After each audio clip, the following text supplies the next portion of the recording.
कुतिया हवेली और दो बहनें। राधा और सीमा दो सगी बहनें थीं।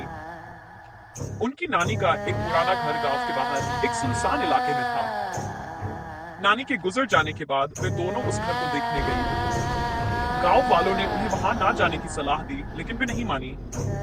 जैसे ही वे हवेली में दाखिल हुई, एक अजीब सन्नाटा था।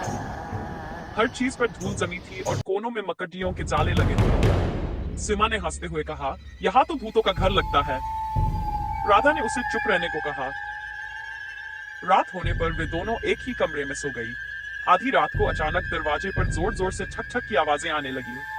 सीमा की नींद खुली और उसने देखा कि दरवाजा धीरे धीरे खुल रहा है। अंधेरे में उसे एक परछाई दिखाई दी। डर के मारे उसकी चीख निकल गई।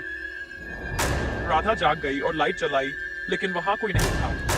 फिर अचानक खिड़की खुद ब खुद खुल गई और एक ठंडी हवा का झोंका कमरे में आया। हवा में किसी के फुसफुसाने की आवाज आई, चले जाओ यहाँ से, ये घर हमारा है। डर के मारे दोनों बहनें उठी और भागकर दरवाजा खोलने लगी, लेकिन दरवाजा अंदर से बंद हो गया था। तभी पीछे से किसी ने राधा का हाथ पकड़ लिया।